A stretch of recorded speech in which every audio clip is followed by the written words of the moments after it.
Pasquale Matthew Williams Grantna. Siamkin Quishaman, Tinachin Tina, Yakwapsum, Ohomeho, Skohomish O. So, good day. My English name is Matthew. My ancestral name is Siamkin. I'm a part of the Squamish Nation and I come from the Yakwapsum village.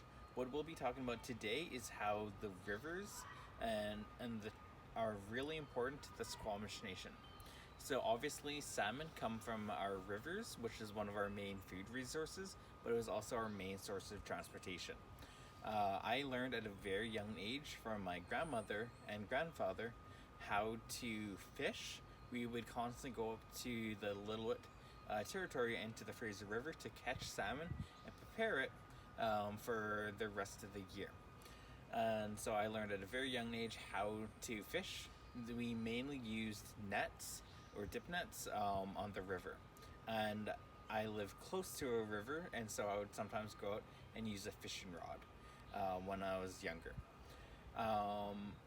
The Cheakamus River is a very important river for the Squamish Nation because it was so plentiful with salmon. We actually built and maintained 3 longhouses throughout that territory or that river. Our main tools we use traditionally would be a gaff hook, which is a spear that would go backwards and we'd hook into the salmon's gills, and traditional cedar dip nets made out of the inner bark of the cedar trees. So the next subject I'd like to talk about is my mentors growing up. The first one is my grandma and Billy, and also my grandpa, Richard Billy. They brought me up very culturally. They would bring me out to pick berries at a young age and also out to the Fraser River to learn how to fish. My grandpa brought me out a few times to learn how to hunt, which was really awesome experience for me. My grandma was one of the original 5 elders that actually started the Cheakamus program, and she gave me my first job working there when I was 13, learning how to teach legends to the kids.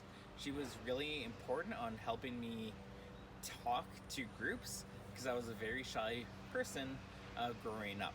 Another really important figure for me was my uncle, Richard Billy Jr. He taught me how to talk one-on-one with people. He was very kind to everyone that he talked to.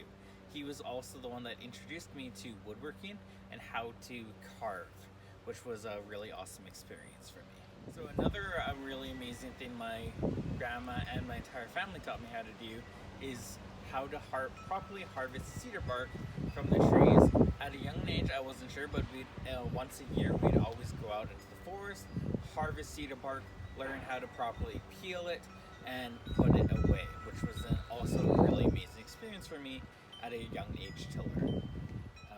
And at the Cheakamus Centre, some of my favorite memories, there's so many that I have, but the biggest ones is seeing the faces on the kids when they're catching a salmon for their very first time with a dip net.